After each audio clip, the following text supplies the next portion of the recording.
क्योंकि डायग्राम से लेबलिंग और कॉम्पिटेंसी बेस्ड क्वेश्चन ज्यादा बनते हैं। और यहाँ पर सेंट्रोजोम एब्सेंट है। एक साइड तुमको ग्रीन ज्यादा दिख रहा है। राइट और लेफ्ट साइड हमेशा अपने हैंड की ऑपोजिट याद रखना। Upper side movement, upper side में भी क्या मूवमेंट, अच्छे से लिख कर आना आंसर। तुमको कॉन्सेप्ट पता है, कंजूसी मत करना अपनी क्रिएटिविटी दिखाने में, छोटा लिखना पर सारी बातें लिख कर आना। इसी का ऑपोजिट हो रहा होगा सिलियरी बॉडी के साथ, तो हम एक चीज याद रखते हैं, दूसरी चीज अपने आप ही समझ आ जाती है। Hello my ninjas, hello hello hello hello hello. मुझे लगता है कि आपकी तैयारी जोरों शोरों से चल रही होगी और उसी तैयारी को और ज्यादा इंप्रूव करने के लिए आज के सेशन में हम करने वाले हैं most important diagrams and most important diagrams and बेटा एक्सपेरिमेंट्स भी साथ में ही करा दूंगी एंड एक्सपेरिमेंट्स, ताकि कहीं और परेशानी ना आए तुमको। तो हम साथ में ही ये करने वाले हैं। डायग्राम्स आजकल पूरे बनाने के लिए नहीं आते, डायग्राम को समझना पड़ता है क्योंकि डायग्राम से लेबलिंग और कॉम्पिटेंसी बेस्ड क्वेश्चन ज्यादा बनते हैं। तो जो डायग्राम बनाने के लिए आएगा वो भी हम साथ साथ सीखेंगे, जो डायग्राम आपको लेबलिंग के लिए आया हुआ है वो भी हम साथ साथ सीखेंगे, और कौन से एक्सपेरिमेंट्स है जो हर बार रिपीट हो रहे हैं वो भी हम इस सेशन में सीखने वाले हैं। ठीक है, चलो स्टार्ट करते हैं।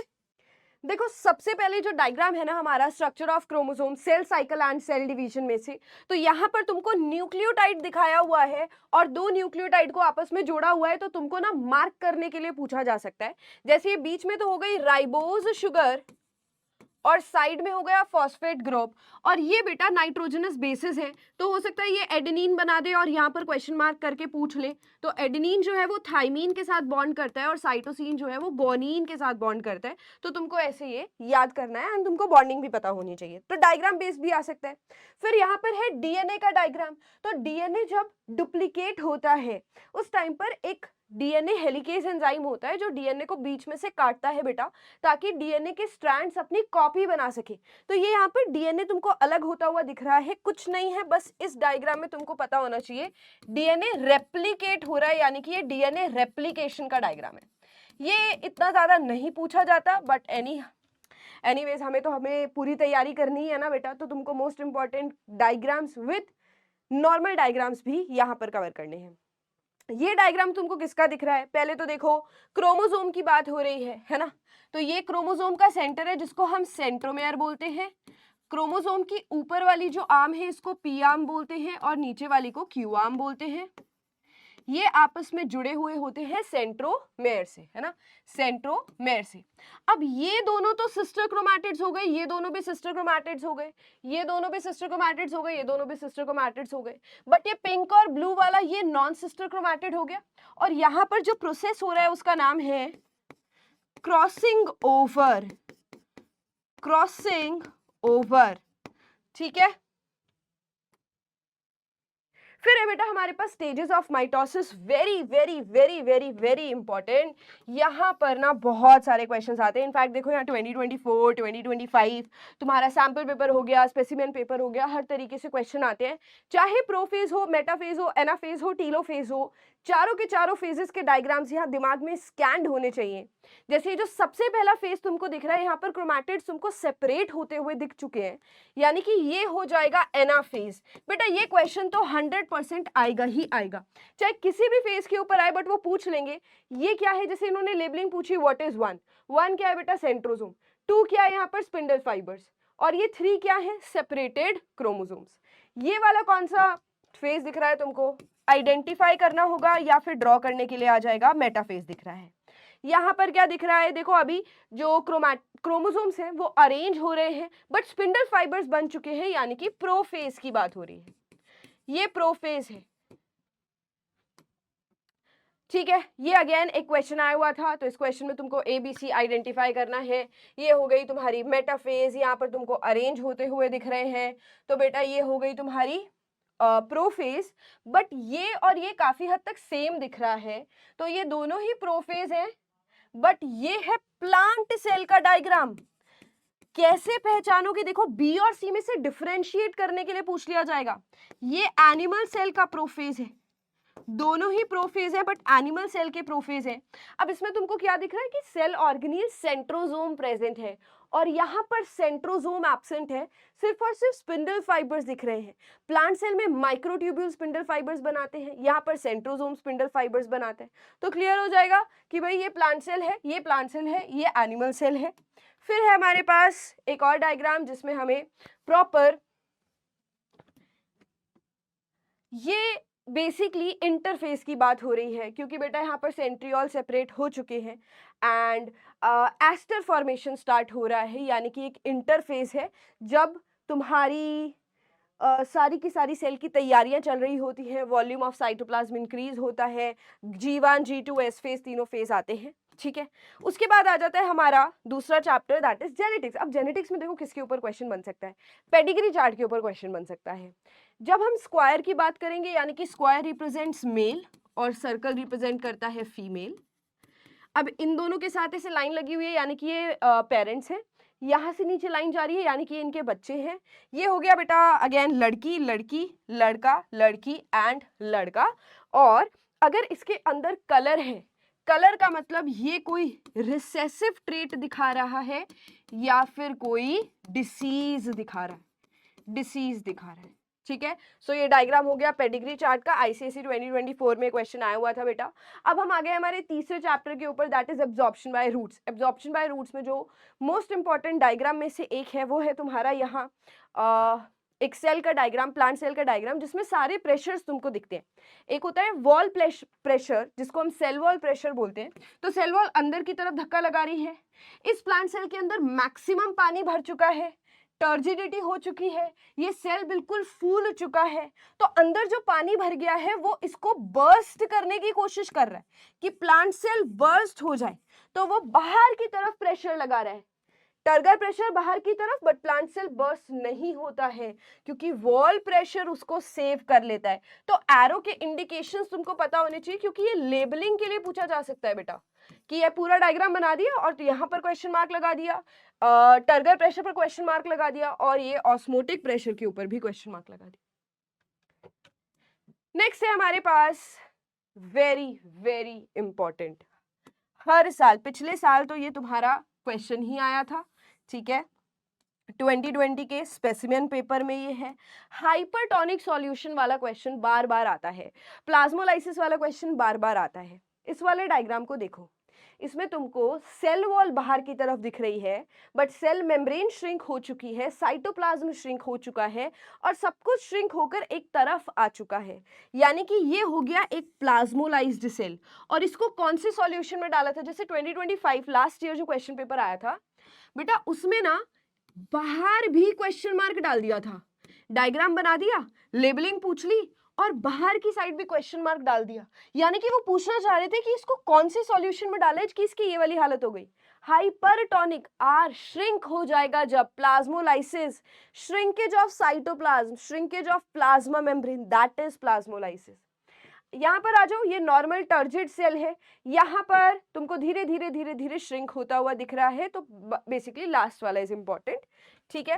फिर है हमारे पास अगेन वेरी इंपॉर्टेंट, ये ड्रॉ करने के लिए आता है, ये तुमको ड्रॉ करने के लिए आता है,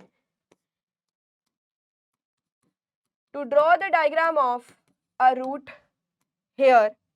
तो आप कैसे दिखाओगे, सबसे पहले ये एपिडर्मल सेल्स दिखा दिए, एपिडर्मल सेल के अंदर वैक्यूल दिखा दिया, सेल मेम्ब्रेन, सेल वॉल तो होगी क्योंकि प्लांट सेल है, साइटोप्लाज्म देखो बाहर की तरफ देखेगा क्योंकि वैक्यूल ने बहुत ज्यादा जगह ले ली है और वैक्यूल रूट हेयर के अंदर भी जाना शुरू कर देता है।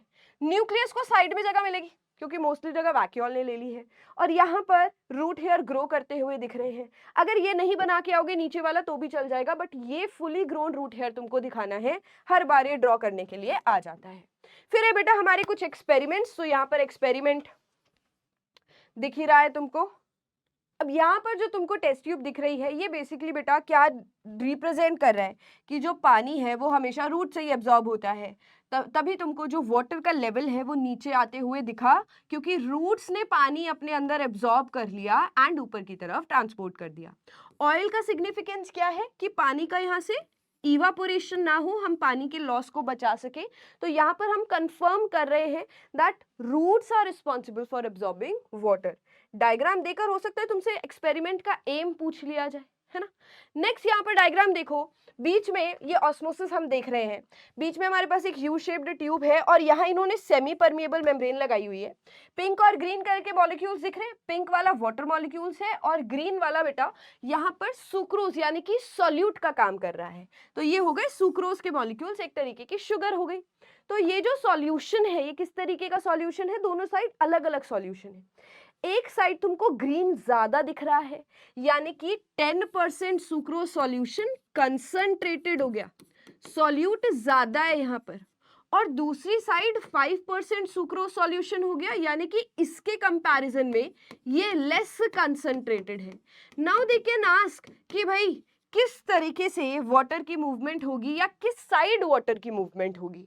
अब water moves from high concentration to low concentration, या फिर अगर तुम सॉल्यूशन वाइज बात करो तो less concentrated to high concentrated osmosis होगा, यानी कि water will move from 5% sucrose solution to 10% sucrose solution. 5% sucrose है तो पानी ज्यादा है, पानी हाई टू लो मूव करेगा, वन डेफिनेशन। या फिर दूसरी डेफिनेशन क्या हो सकती है, less concentrated to more concentrated solution movement होगी। नेक्स्ट है हमारे पास again very very very very important experiment, बार बार ये एक्सपेरिमेंट पूछा जाता है। देखो इसमें क्या है कि आपको यहाँ पर अगेन ऑस्मोसिस देखना है। तो ये एक बीकर ले लिया और बीकर के अंदर प्योर वाटर है, ठीक है, सिर्फ वाटर है यहाँ बाहर की तरफ, और हमने जो फनल लगाई है इसका नाम है थिसल फनल, थिसल फनल। यहाँ पर हमने एक मेम्ब्रेन से इसको कवर किया, और मेम्ब्रेन इन्होंने यहाँ डायग्राम में लिखी हुई है semi permeable membrane. Semi permeable membrane है तो वाटर को अलाउ करेगी, सॉल्यूट को अलाउ नहीं करेगी। बाहर प्योर वाटर है, थिसल फनल के अंदर हमने शुगर सॉल्यूशन डाल दिया यानी कि चीनी वाला पानी डाल दिया फॉर एग्जांपल यहाँ। अब अंदर थिसल फनल में चीनी वाला पानी है, बाहर प्योर वाटर है, तो क्या होगा, वाटर की मूवमेंट होगी from beaker inside the funnel, outer to inside movement होगी। अब सेमी परमिएबल मेम्ब्रेन है यानी कि थिसल फनल एक्सपेरिमेंट से रिलेटेड क्वेश्चंस आ सकते हैं, और ये भी पूछा जा सकता है कि अगर सेमी परमिएबल मेम्ब्रेन की जगह यहाँ सेलोफेन पेपर लगा दिया जाए जो कि एक्चुअली में एक सेमी परमिएबल मेम्ब्रेन ही है, तो क्या एक्सपेरिमेंट होगा। मसलिन क्लॉथ लगा दिया जाए तो क्या एक्सपेरिमेंट होगा, नहीं होगा, क्योंकि मसलिन क्लॉथ के पोर्स बहुत बड़े होते हैं तो पानी भी निकल जाएगा और थिसल फनल का जो शुगर मॉलिक्यूल्स है वो बाहर आ जाएंगे, तो हमें ऑस्मोसिस देखने को नहीं मिलेगा। अच्छा, सेमी परमिएबल मेम्ब्रेन की जगह अगर मैं रबर की कोई शीट लगा दूं तो भी एक्सपेरिमेंट नहीं होगा, क्योंकि वो पानी की मूवमेंट अलाउ ही नहीं करेगा। तो आपको हर तरीके से पता होना चाहिए क्या क्वेश्चन आ सकता है, क्या पूछा जा सकता है, आपको हर तरीके से रेडी होना चाहिए। रिसेंटली पोटोमीटर जो मेथड है ट्रांसपिरेशन को चेक करने वाला, उस पर भी क्वेश्चंस आते हैं। तो ये जो यहाँ पोटोमीटर डिवाइस है वो है गेनोंग्स पोटोमीटर। तो गेनोंग्स पोटोमीटर में हम क्या करते हैं बेटा, हमें एक बबल इंट्रोड्यूस करना होता है। तो यहाँ पर एयर बबल का लेबलिंग तुमको पता होना चाहिए। ये एक रिजर्वायर है ताकि हमारा एक्सपेरिमेंट गलत हो जाए या फिर हमें एयर बबल को आगे पीछे मूव कराना है तो हम कर सके। ये हमने एक ट्विग डाली है जिसको हमने ओब्लिकली कट किया था और पानी के अंदर ही कट किया था, है ना, ताकि एयर बबल्स ना आए और सरफेस एरिया ज्यादा हो जाए, इसलिए हम इसको ओब्लिकली कट कर रहे थे। और ये पूरी की पूरी जो ट्यूब है वो एयर टाइट होनी चाहिए, कहीं से भी पानी अंदर नहीं जाना चाहिए। फिर है यहाँ पर जाइलम और फ्लोएम। जाइलम जो है वाटर को ट्रांसपोर्ट करता है, फ्लोएम जो है वो फूड को ट्रांसपोर्ट करता है। हमने बाहर की साइड कट लगा दिया, यानी कि यहां पर हमने कॉर्क एंड फ्लोएम को रिमूव कर दिया। बेटा आउटर साइड फ्लोएम होता है, याद रखना, अंदर की तरफ जाइलम होता है। तो हमने आउटर साइड रिमूव कर दिया। लीफ ने यहां पर फूड बनाया होगा, वो फूड लोअर और अपर पार्ट्स तक भेजा जाएगा। खाना यहाँ नीचे तक तो आ गया, बट यहाँ से हमने फ्लोएम को रिमूव कर दिया है। आगे खाना कैसे जाएगा, फ्लोएम ही नहीं है तो खाना यहीं पर इकट्ठा हो जाता है और स्टेम का आउटर एरिया स्वोलन दिखता है। तो स्वोलन विद एक्यूमुलेटेड फूड। तो यहाँ पर हम टेस्ट कर रहे हैं that phloem is responsible for transporting food, जो कि कंफर्म हो गया। फ्लोएम नहीं था तो फूड ट्रांसपोर्ट हुआ नहीं नीचे की तरफ, ठीक है। नेक्स्ट है हमारे पास एक और डिवाइस, एक और एक्सपेरिमेंट बेटा, ये ना टू मेजर रूट प्रेशर एक डिवाइस यूज होता है जिसको हम बोलते हैं मैनोमीटर। अब तुम्हारा इतना सारा सिलेबस है, तुम एक ही जगह पर सारे डायग्राम्स और एक्सपेरिमेंट्स एक साथ पढ़ोगे तो ज्यादा अच्छे से परफॉर्म कर पाओगे, क्योंकि जब तुम सारा सिलेबस एक साथ पढ़ रहे हो तो तुम थियोरी भी पढ़ रहे हो, तुम सारे रीजंस को भी समझ रहे हो, डायग्राम्स और एक्सपेरिमेंट्स भी बीच बीच में आ रहे हैं। दो पढ़ने के लिए इंपॉर्टेंट है, जब तुम पूरा सिलेबस रिवाइज करोगे तो तुमको बहुत फायदा मिलेगा। बट जब आप डायग्राम्स और एक्सपेरिमेंट्स एक साथ पढ़ते हो तो आप इन चीज़ों में गलती करने से बचोगे, क्योंकि हमारा दिमाग यार इतना कुछ हम झेल रहे हैं, एक तरीके से इतना कुछ पढ़ रहे हैं एक साथ, सिर्फ बायो ही नहीं, तुमको सारे सब्जेक्ट्स पढ़ने हैं। तो it is a wise method कि आप डायग्राम्स और एक्सपेरिमेंट्स अलग से एक साथ पढ़ो। Hence I am providing you this video. ये डिवाइस का नाम है मैनोमीटर, रूट प्रेशर को मेजर करता है। तुमको पता है कि भाई नीचे रूट से पानी ऊपर की तरफ आएगा, ये हमने डिवाइस यहाँ पूरा का पूरा लगा दिया, इसके ऊपर मेजरमेंट्स भी हैं, ठीक है। अब ये जो डिवाइस है इसका नाम है मैनोमीटर, ये हमें दिखाएगा कि कितना पानी एब्जॉर्ब होकर कितना ऊपर लेवल तक जा रहा है। ये जो डार्क कलर का तुमको दिख रहा है ना बेटा, ये मरकरी है, मरकरी, मरकरी। तो पहले तो सेल से आप यहां तक था और मरकरी का लेवल यहां तक था। Now more water will be absorbed, और पानी एब्जॉर्ब होगा, और वो पानी सेल्स आपको धक्का देगा, पानी नीचे की तरफ आएगा, ये पानी मरकरी को धक्का देगा, पानी यहाँ से ऊपर की तरफ, नॉट पानी, मरकरी यहाँ से ऊपर की तरफ जाएगा। यानी कि जितना तुमको मरकरी के लेवल का इंक्रीज दिख रहा है that is the root pressure. यहाँ पर देखो मरकरी के लेवल का इंक्रीज दिख रहा है, mercury level rises, root pressure पता चल रहा है तुमको, ये पानी और ऐड हो गया इस ट्यूब के अंदर, ठीक है। फिर है यहाँ पर जाइलम और फ्लोएम के डायग्राम्स, वेरी सिंपल, बनाने के लिए भी नहीं आते हैं but you should know. Xylem के अंदर जाइलम वेसल्स, ट्रेकाइड्स है ना, जाइलम पेरेन्काइमा और फाइबर्स है।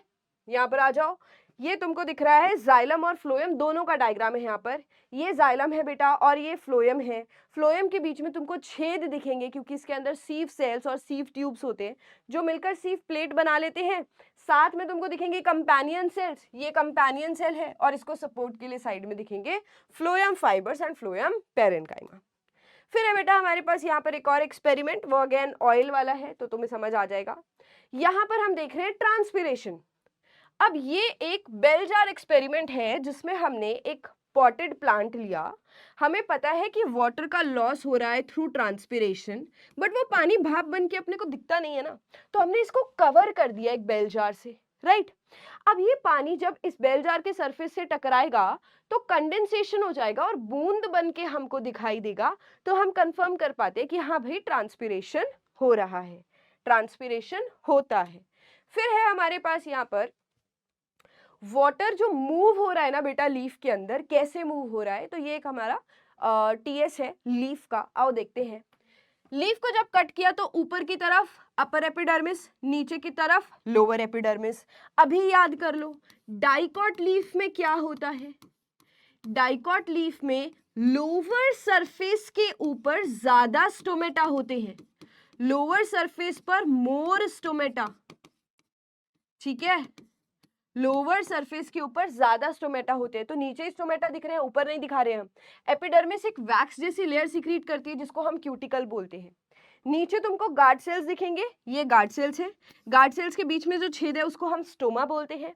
ये स्टोमा का ऊपर वाला एरिया जो कि खाली है तो इसको हम बोलते हैं सब स्टोमेटल स्पेस। क्या बोलेंगे इसको, सब स्टोमेटल स्पेस। तो जब ट्रांसपिरेशन होता है पहले तो सारे सेल्स के पास पानी आ जाएगा, वो पानी जब भाप बन के बाहर भेजेंगे तो पानी की एक पतली सी लेयर सब स्टोमेटल स्पेस में इकट्ठी हो जाती है, फिर यहाँ से सीधा डिफ्यूजन करके बाहर निकल जाती है। ये सारे के सारे बीच के सेल्स कौन से हैं, मीजोफिल सेल्स हैं, जो ऊपर पास पास पड़े हुए हैं, पास से याद रखना, पेलिसेड मीजोफिल, और जो राउंड राउंड है जिनके बीच में एयर स्पेसेस बहुत ज्यादा है उसको हम बोलते हैं स्पंजी मीजोफिल। फिर है हमारे पास एक और डायग्राम, यहाँ पर नीरियम लीफ की बात हो रही है। तो तुमने नीरियम लीफ फोटोसिंथेसिस में भी पढ़ा है, ट्रांसपिरेशन में भी पढ़ा है। नीरियम लीफ जो है वो अपने स्टोमेटा को छुपा कर रखती है, अंदर की तरफ कर देती है, जिसको हम बोलते हैं एन एग्जाम्पल ऑफ सनकन स्टोमेटा या फिर मॉडिफाइड स्टोमेटा, कि स्टोमेटा को छुपा लिया, क्योंकि जब स्टोमेटा खुलेगा, दरवाजे खुलेंगे, गार्ड सेल्स दरवाजा खोलेंगे तो पानी बाहर चला जाएगा। नीरियम ये अफोर्ड नहीं कर सकती, क्योंकि नीरियम के पास पानी की बहुत कमी है ना। तुम स्पीड बढ़ा लेना अगर तुमको लग रहा है कि तुमको आता है और रिवीजन करनी है, 1.5 या 2x पे देख लेना, ठीक है। तो यहाँ पर हेयर लाइक स्ट्रक्चर आ गए, हमने स्टोमेटा को एक तो अंदर की तरफ कर दिया, और स्टोमेटा के ऊपर जो हेयर लाइक स्ट्रक्चर आ गए हैं वो आसानी से पानी को बाहर नहीं जाने देंगे। तो ये एक तरीके से अडेप्टेशन है to reduce transpiration Nerium leaf के अंदर, ठीक है बेटा। फिर है हमारे पास क्लोरोप्लास्ट का डायग्राम, अगेन यहाँ लिखा हुआ है 2026 में आया था भाई, 24 में आया था, आ जाता है, पूछा जाता है, 9th में भी ये डायग्राम आ जाता है, काफी फेमस और इंपॉर्टेंट डायग्राम है।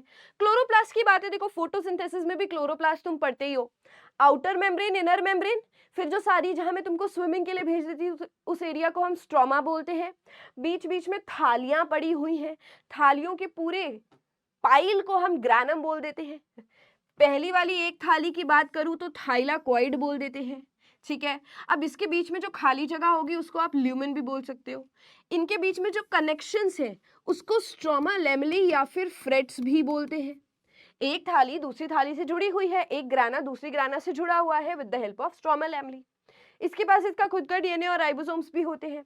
अब एक और क्वेश्चन आता है कि लाइट रिएक्शन कहाँ हो रही है और डार्क रिएक्शन कहाँ हो रही है। तो लाइट रिएक्शन होती है थाइलाकॉइड के अंदर, डार्क रिएक्शन होती है बाहर स्ट्रोमा के अंदर। एक और डायग्राम है, देखो उसमें देखेंगे हम, ये देखो again a diagram of chloroplast, ये थाइलाकॉइड्स लगे हुए, ये ग्रानम हो गया, ये कनेक्टेड है, ये बाहर की तरफ स्ट्रोमा है, ठीक है। हाँ ये रहा, ये जो थाइलाकॉइड है इसकी मेम्ब्रेन में क्लोरोफिल होता है, तो वाटर का ब्रेकडाउन भी यही होगा। लाइट रिएक्शन सारी की सारी थाइलाकॉइड में होती है, याद रखना। फिर एडीपी और एनएडीपी दोनों ही स्ट्रोमा में घूम रहे होते हैं, जिनमें एनर्जी नहीं होती। जब ये लाइट रिएक्शन कंप्लीट हो जाती है, वाटर का ब्रेकडाउन होता है, तो 4 H+ आयंस और 4 इलेक्ट्रॉन्स निकलते हैं। H+ को सीधा NADP पकड़ लेता है और इलेक्ट्रॉन्स की हेल्प से ADP अपनी BV इनऑर्गेनिक फॉस्फेट को ऐड कर लेता है और ATP बन जाता है। ये देखो एनर्जी वाले मॉलिक्यूल्स बन गए। तो इनका कन्वर्जन, ये मॉलिक्यूल्स एनर्जाइज्ड कहाँ हुए हैं? स्ट्रोमा में हुए हैं। ग्लूकोज का फॉर्मेशन कहाँ होगा? स्ट्रोमा में होगा। ग्लूकोज के फॉर्मेशन को कैल्विन साइकिल बोलते हैं। कैल्विन साइकिल यानी कि डार्क रिएक्शन में कैल्विन साइकिल हो रही है, वो कहाँ होगी? स्ट्रोमा में होगी। देन है हमारे पास गार्ड सेल्स का डायग्राम बेटा, very simple. K+ ion concentration theory भी तुमको यहाँ से समझ आ जाएगी कि गार्ड सेल्स जो है वो अपना दरवाजा खोलना चाहते हैं, तो पड़ोसी सेल को मजबूर करते हैं पानी भेजने के लिए। गार्ड सेल्स यहाँ टर्जिड होना चाहते हैं, पर वो डायरेक्टली पानी नहीं ले सकते, तो वो एनर्जी खर्च करके पड़ोसियों से K+ आयंस लेते हैं अपने अंदर। K+ आयंस लेंगे ताकि खुद कैसे हो जाए, बहुत ज्यादा सॉल्यूट इकट्ठा हो जाए, खुद ऐसे हो जाए हाइपरटोनिक हो जाए बहुत ज्यादा। तो पड़ोसी सेल्स मजबूर होकर अपना पानी इनके पास भेज देंगे, ये अपना सॉल्यूट कंसंट्रेशन बढ़ा देते हैं K+ आयंस खर्च कर, K+ आयंस स्टोर करके। और K+ आयंस की जो मूवमेंट है वो भी पड़ोसियों से ही करा रहे हैं, बट एनर्जी खर्च करके करा रहे हैं, ठीक है। अब जब ये काम बंद हो जाएगा, पानी का लॉस हो जाएगा, तो ये बंद हो जाएंगे, फिर से इन्होंने पानी खींच लिया तो ओपन हो जाएंगे। Now this is the experiment, sample paper 2024 का क्वेश्चन है। यहाँ पर फोटोसिंथेसिस का एक्सपेरिमेंट है बेटा, ये बार बार पूछा जाता है, इस पर भी अगर मैं स्टार लगा दूं तो कोई बुरी बात नहीं है। इसमें हमने क्या किया, लीफ के आधे सरफेस को हमने कवर कर दिया, पोटाशियम हाइड्रोक्साइड में डाल दिया आधे सरफेस को। हमने पोटाशियम हाइड्रोक्साइड क्यों डाला? ताकि CO2 एब्जॉर्ब हो जाए, ये CO2 को एब्जॉर्ब करता है। अब लीफ के आधे पार्ट को CO2 नहीं मिली तो ये फोटोसिंथेसिस नहीं करेगी, खाना नहीं बनेगा। खाना नहीं बनेगा यानी कि स्टार्च नहीं बनेगा, नो स्टार्च। अब हम टेस्ट कैसे करेंगे? आयोडीन सॉल्यूशन डालकर टेस्ट करेंगे। आयोडीन डालोगे, यहां पर कोई ब्लू ब्लैक कलर नहीं आएगा क्योंकि खाना नहीं बना है। यहां पर आएगा ब्लू ब्लैक कलर क्योंकि इसको तो CO2 मस्त मिला एयर से डायरेक्टली, तो ये फोटोसिंथेसिस कर चुका है। कॉन्सेप्ट पता होना चाहिए बेटा, डायग्राम अपने आप समझ में आएंगे तुमको। अब जैसे ये डायग्राम से रिलेटेड क्वेश्चन है, in order to prove that carbon dioxide is necessary for which process, necessary for photosynthesis. I love these questions. दिखने में ऐसा लगता है पता नहीं कितने खतरनाक होंगे, और फिर सॉल्व करो पढ़ो तो लगता है अरे यार इतना आसान क्वेश्चन था। A potted plant is placed in dark for 48 hours. हम सारे जो लीफ है जिसमें हम खाने का टेस्ट कर रहे हैं, फोटोसिंथेसिस कर रहे हैं, उसमें हर एक प्लांट को हम पहले अंधेरे में रखते हैं 2 दिन, ताकि वो अभी तक जो खाना बना रहे थे वो सारा उनका यूज्ड अप हो जाए। हम अपना एक्सपेरिमेंट 0 से स्टार्ट करना चाहते हैं। हम खुद पहले उन पूरे प्लांट को भूखा करेंगे, उसके बाद हम उनसे खाना बनवाएंगे और टेस्ट करेंगे। तो आपको जब उनको भूखा रखना है तो 2 दिन अंधेरे वाले कमरे में रखना है, ज्यादा डार्क हो जाएगा, बट तुम समझ पा रहे हो कि प्लांट को अंधेरे में रखना पड़ेगा। इसको हम बोलते हैं डी-स्टार्च। क्या बोलते हैं इसको? डी-स्टार्च द लीफ, यानी कि पुराना सारा खाना भाई यूज कर लो। अब part of leaf is inserted in a conical flask containing potassium hydroxide solution. अब ये KOH क्या कर रहा है? This is to absorb CO2 from the flask. CO2 absorb हो जाए, then it is placed in sunlight. कुछ घंटों के लिए हमने इसको सनलाइट में रखा, एक्सपेरिमेंटल टेस्ट किया हमने स्टार्च का। The part of the leaf that was inside the conical flask turns dash. बेटा यहां पर तो फोटोसिंथेसिस नहीं हुआ, स्टार्च नहीं बना, तो ब्लू ब्लैक कलर तो नहीं आएगा। कौन सा कलर आएगा? ब्राउन कलर आता है। जब खाना नहीं बनता, नो स्टार्च और आयोडीन डाल दिया तो ब्राउन कलर आएगा। स्टार्च है, आयोडीन के साथ वो ब्लू ब्लैक कलर देता है। देखो आगे लिखा है, whereas the part of the leaf outside turns blue black in colour, blue black in colour. Now when you read these questions, मुझे लगता है तुमको बढ़िया कॉन्फिडेंस आया होगा। यहाँ पर बेटा अगेन फोटोसिंथेसिस से रिलेटेड क्वेश्चन है। यहाँ पर एक ग्राफ दिया हुआ है जो बता रहा है कि रेट ऑफ फोटोसिंथेसिस और लाइट इंटेंसिटी का क्या रोल है। अब हमने क्या देखा कि with the increasing light intensity यहाँ पर बढ़ती जा रही है और रेट ऑफ फोटोसिंथेसिस भी बढ़ता जा रहा है, यानी कि ये ग्राफ अपने आप ऊपर की तरफ जा रहा है। बट एक टाइम ऐसा आएगा कि ये सैचुरेट हो जाएगा, ये ग्राफ और आगे नहीं बढ़ेगा, सैचुरेशन आ जाएगा, यानी कि अब कितनी लाइट इंटेंसिटी बढ़े, फोटोसिंथेसिस नहीं बढ़ने वाला है। But there is one more factor, अगर हम उसको बढ़ा दें, जैसे कार्बन डाइऑक्साइड इस केस में 0.02% था, बट अगर हम CO2 को 0.02 से 0.05% ले जाएं, तो यू विल सी कि फिर से लाइट इंटेंसिटी बढ़ने के साथ साथ रेट ऑफ फोटोसिंथेसिस जंप मार रहा है। तो ये जो जंप आया है ना बेटा, it is because of increase in CO2 concentration, यानी कि यहाँ पर 2 फैक्टर्स हैं जो एक साथ काम कर रहे हैं, 2 फैक्टर्स हैं जो कि एक साथ काम कर रहे हैं, carbon dioxide and light intensity. तो ये वाला ग्राफ तुमको पता होना चाहिए। फिर आ गया बेटा हमारे पास यहाँ pollen grain, pollen tube, ovule, carpel. तो ये डायग्राम, ये हमारा केमिकल कोऑर्डिनेशन इन प्लांट्स की तरफ से डायग्राम है। ICSE 2020 में डायग्राम को देखकर पूछ लिया गया कि तुम ये बताओ कि ये जो पॉलन ट्यूब है नीचे की तरफ जा रही है, ये कैसे जा रही है नीचे की तरफ? क्या कोई यहाँ ट्रॉपिक मूवमेंट हो रहा है?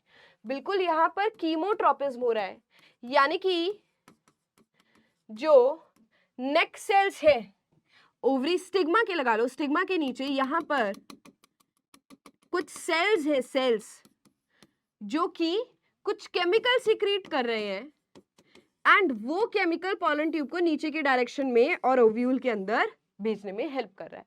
So this example is of chemotropism.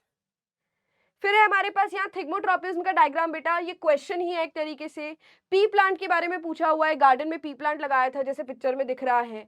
कौन सा फिनोमिना तुमको शूट में दिख रहा है, यानी कि स्टेम में दिख रहा है? शूट यहाँ पर कॉइल कर रही है। So this is the phenomena of thigmotropism. और वो कह रहे हैं कि ये जो एक्स है वो क्या है? बेटा जो कॉइल्ड स्टेम या लीफ होता है फॉर एक्स्ट्रा सपोर्ट, उसको हम टेंड्रिल बोलते हैं। तो एक्स क्या है यहाँ? टेंड्रिल। डिफाइन करना है आपको थिग्मोट्रॉपिज्म और फिर बताना है एक्स क्या है, टेंड्रिल है। अब हम स्टार्ट कर रहे हैं बच्चों हमारे द सर्कुलेटरी सिस्टम चैप्टर, जो सबसे लंबा चैप्टर है, उससे क्या क्या डायग्राम्स आ सकते हैं। तो देखो यहाँ सबसे पहले हम आइडेंटिफाई कर लेते हैं हमारे व्हाइट ब्लड सेल्स के कौन कौन से टाइप्स होते हैं। तो व्हाइट ब्लड सेल के 5 टाइप्स होते हैं, न्यूट्रोफिल्स, इओसिनोफिल्स, बेसोफिल्स और मोनोसाइट्स। तो सबसे पहले MLA वाली जो ट्रिक थी, यानी कि ए ग्रैनुलोसाइट्स जो है, मोनोसाइट्स, लिम्फोसाइट्स और ए से ए ग्रैनुलोसाइट्स जिसमें कोई ग्रैन्यूल्स नहीं है, उनका न्यूक्लियस बेटा तुमको बहुत बड़ा दिख रहा है, लार्ज साइज का दिख रहा है। इनफैक्ट लिम्फोसाइट जो होता है उसका बहुत ही बड़ा बीच में न्यूक्लियस होता है। तो दोनों के यहाँ पर न्यूक्लियस तो बड़े साइज के हो गए। बट जब हम न्यूट्रोफिल, इओसिनोफिल और बेसोफिल के न्यूक्लियस की बात करते हैं, तो न्यूट्रोफिल में जो न्यूक्लियस है वो मल्टीलोब्ड होता है और इओसिनोफिल्स और बेसोफिल्स का दोनों का बाइलोब्ड न्यूक्लियस होता है। इसको हम कंपेयर करते हैं कि जैसे भाई हेडफोन्स की शेप होती है ना, जो हम कानों में लगाते हैं गाने सुनने के लिए, तो ऐसा लगता है कि जैसे हेडफोन्स हो। तो बाइलोब्ड यानी कि 2 लोब वाला न्यूक्लियस किसमें है? इओसिनोफिल और बेसोफिल्स। याद करना भी आसान है, ये तो न्यूट्रल है। बेसिक और एसिड वाले जो है इनको ज्यादा मतलब एक्साइटमेंट चढ़ी है और ये अपने हेडफोन्स वाला न्यूक्लियस लेकर बैठे हुए हैं। न्यूट्रोफिल्स के तो अलग ही बात है बेटा, उसमें तो मल्टी लोब्ड हो गया, ठीक है। फिर है हमारे पास यहाँ पर एक कैपिलरी का डायग्राम। पहले तो इस डायग्राम में देखो क्या हो रहा है। यहाँ पर व्हाइट ब्लड सेल्स बाहर निकलते हुए दिख रहे हैं, जिसको हम डायबिटिस बोलते हैं, और ये डायग्राम है एक कैपिलरी का। तो कैपिलरी का डायग्राम बनाने के लिए आए तो तुमको पता है there is only one single layer of squamous epithelial tissue. तो वो तुमको स्क्वामस एपिथेलियल टिश्यू यहाँ पर दिखाना है और उसका नाम क्या हो जाएगा बेटा? Endothelium. Very important, one single layer of capillary, that is endothelium, ठीक है, लाइक दिस पूरा बना दोगे। फिर है हमारे पास नेक्स्ट एक क्वेश्चन आया हुआ है कि हमने ना ब्लड का एक pap smear, basically not pap smear, हमने क्या किया? एक स्मीयर बनाया। स्मीयर का मतलब क्या होता है कि हमने ब्लड को एक ग्लास स्लाइड पर डालकर देखा कि ब्लड के अंदर क्या क्या है। तो ब्लड में हमें अलग अलग तरीके के सेल्स दिखे और ब्लड कंपोनेंट्स दिखे, ठीक है। तो अब उसने पूछा कि ये जो तुमको राउंड दिख रहा है ये क्या है, जो बाहर की तरफ 4 नंबर पे दिख रहा है वो क्या है, ये 2 नंबर वाला क्या है, एंड क्वेश्चंस पूछे हुए हैं। तो तुमको थोड़ा सा कंफ्यूजन हो सकता है कि भाई पहचानना है, गलती ना हो जाए। तुमको दिख रहा है यहाँ पर कोई न्यूक्लियस नहीं दिखाया हुआ है। न्यूक्लियस नहीं है यानी कि ये रेड ब्लड सेल की बात हो रही है, क्योंकि मैच्योर रेड ब्लड सेल में न्यूक्लियस नहीं होता। और बीच में इन्होंने जो गोला सा दिखाया बेटा, यानी कि एक गड्ढा दिखाने की कोशिश कर रहे हैं कि जो रेड ब्लड सेल होते हैं वो बीच में से दबे हुए होते हैं, बाइकनकेव शेप होती है क्योंकि उनके अंदर न्यूक्लियस नहीं होता, तो कुछ ऐसा दिखता है। फिर जो बाहर की तरफ उन्होंने दिखाया हुआ है 4th नंबर पे बेटा, ये जो बाहर की तरफ है ये प्लाज्मा हो जाएगा। प्लाज्मा, क्योंकि सेल्स हैं और प्लाज्मा है, तो सेल्स आप लेबल कर रहे हो, बाहर वाली चीज प्लाज्मा हो जाएगी। अब थर्ड और सेकंड में देखो कंपेयर करके, सेकंड नंबर वाले का सेल जो साइज है वो बड़ा है, यानी कि बेटा ये एक तरीके का व्हाइट ब्लड सेल है, और थर्ड वाला क्या हो जाएगा? फिर प्लेटलेट्स हो जाएगा। तो आपको क्या करना है, आगे उसने क्वेश्चन पूछा है, लेबल कर दिया हमने। What is the function of part 3 का पार्ट का फंक्शन क्या है? Clotting of blood. और स्ट्रक्चरल डिफरेंस बताने हैं फर्स्ट और सेकंड में, यानी कि रेड ब्लड सेल और व्हाइट ब्लड सेल के स्ट्रक्चरल डिफरेंस पूछ रहा है। Red blood cell are biconcave in shape and white blood cell की शेप कोई फिक्स्ड नहीं होती, तो हम एमीबॉइड शेप बोलते हैं। नेक्स्ट है हमारे पास वेरी इंपॉर्टेंट, यहाँ पर हम ब्लड क्लॉटिंग सीख रहे हैं, कोagulation ऑफ ब्लड। तो ये स्टेप बाय स्टेप रिएक्शन दिखाई हुई है, तो ये तुमको लिखनी भी आनी चाहिए एरो बनाकर, और तुमको डायग्राम से भी समझ आना चाहिए। यहाँ पर ब्लड कैपिलरी टूट गई और खून बाहर आ रहा है, ये स्टार स्टार शेप के दिख रहे हैं तुमको। यहाँ पर उन्होंने अचानक से क्लॉट दिखा दिया। अभी क्लॉट फाइनल तो यहाँ होगा, इसकी लेबलिंग क्या होगी बेटा? फाइब्रिन। फाइब्रिन क्या होता है? इनसॉल्यूबल मैश लाइक स्ट्रक्चर होता है, एक नेचुरल पट्टी बन जाती है जब क्लॉटिंग कंप्लीट हो जाती है। यहाँ पर ये क्लॉटिंग करने की कोशिश कर रहे हैं तो एक प्लग फॉर्म हो रहा है, यानी कि यहाँ पर एक्टिविटी हो रही है। किस किस की होगी? प्रोथ्रोम्बिन थ्रोम्बिन में कन्वर्ट होगा। थ्रोम्बिन जो है वो जाकर फाइब्रिनोजेन को फाइब्रिन में कन्वर्ट करेगा, है ना। तो यहाँ पर एक सीरीज ऑफ रिएक्शन हो रही है, तो ये हो सकता है तुमको यहाँ पर एक्स बनाकर पूछ ले कि ये क्या है, भाई ये फाइब्रिन है। फिर है हमारे पास सीरम। सीरम की डेफिनेशन भी पूछी जाती है, और यहाँ पर डायग्राम बेस्ड क्वेश्चन भी बन सकता है कि हमारे पास एक टेस्ट ट्यूब है और हमने इसको सेंट्रीफ्यूगेशन कर लिया। और सेंट्रीफ्यूगेशन एक मशीन होती है ना, तुमने केमिस्ट्री में पढ़ा होगा, बहुत स्पीड से हम किसी लिक्विड को रन करते हैं और उनकी डेंसिटी के हिसाब से लेयर्स बन जाती हैं, उसके अंदर फ्लूइड्स जो है और मटेरियल जो है वो सेपरेट हो जाता है। तो सबसे ऊपर तो ब्लड प्लाज्मा होगा, फिर यहाँ पर बफी कोट, नहीं जानना, नीचे रेड ब्लड सेल्स आ जाएंगे। तो बेटा यहाँ पर देखो, क्लॉट नीचे जम गया है और ऊपर सीरम रह चुका है। सीरम मतलब आप प्लाज्मा में से क्लॉटिंग फैक्टर फाइब्रिनोजेन को एब्सेंट कर दो। ये क्लॉट इस डायग्राम में तुमको इतने अच्छे से नहीं दिख रहा, बट जब भी क्लॉट आएगा तो तुमको ऐसे मेश लाइक स्ट्रक्चर भी दिखेगा, जो कि एक क्लियर पिक्चर होगी और तुमको समझ आएगा कि भाई क्लॉट की बात हो रही है। फिर है हमारा ह्यूमन हार्ट का डायग्राम। गाइस डोंट पैनिक, बिल्कुल भी पैनिक मत करना। ह्यूमन हार्ट का कंप्लीट डायग्राम बनाने के लिए नहीं आता है, बहुत कम चांसेस है, 1% चांस है कि तुमको बोल दिया जाए। और तुमने क्लास में इतनी बार बनाया है तो सीख ही लिया होगा ह्यूमन हार्ट का डायग्राम। 1% अगर आ भी गया तो तुम बनाकर आ सकते हो। बट ये तो हमने बहुत ही बुरी सिचुएशन इमेजिन कर ली, बट जो क्वेश्चन आ सकता है वो तो पता होना चाहिए। ह्यूमन हार्ट के ऊपर लेबलिंग वाला क्वेश्चन आ सकता है। हार्ट का डायग्राम देखकर कहीं भी X Y A B C D बनाकर तुमसे पूछ लिया जा सकता है। तो आओ इसी डायग्राम से समझते हैं कि यहाँ पर क्या बात हो रही है। ऊपर वाले 2 कमरे, नीचे वाले 2 कमरे, एट्रियम एंड वेंट्रिकल्स। राइट और लेफ्ट साइड हमेशा अपने हैंड की ऑपोजिट याद रखना। ये राइट साइड, हैंड राइट है तो ये लेफ्ट साइड हो जाएगी, ये लेफ्ट हैंड है तो ये राइट साइड हो जाएगी। अब बात कहां से स्टार्ट होती है, मैंने तुमको एक नंबर याद कराया है 32, यानी कि यहां पर होंगे 3 वाल्व्स। 32 यहां पर होंगे 3 वाल्व्स, जिसको हम ट्राइकस्पिड वाल्व बोलते हैं, और यहां पर होंगे 2 वाल्व्स। 2 से याद रखेंगे बाइकस्पिड या फिर मिट्रल वाल्व। ठीक है, अब लेफ्ट वेंट्रिकल से बाहर की तरफ जो रास्ता जा रहा है, ये वाली जो ओपनिंग जा रही है, बड़ी सी ओपनिंग, इसको एओर्टा बोलते हैं। राइट वेंट्रिकल से जो बाहर की तरफ जा रहा है वो लंग्स के पास जाएगा, यानी कि पल्मनरी डीऑक्सीजनेटेड ब्लड जा रहा है, पर एक्सेप्शन आ जाएगी, पल्मनरी आर्टरी हो जाएगी, जो कि दोनों साइड लंग्स में ओपन होती है। तो ये देखो, यहां से जो बाहर निकल रहा है बेटा, एक एग्जिट यहां जा रही है और एक एग्जिट यहां जा रही है, दोनों एग्जिट जा रही है, ये किसकी है, पल्मनरी आर्टरी की है।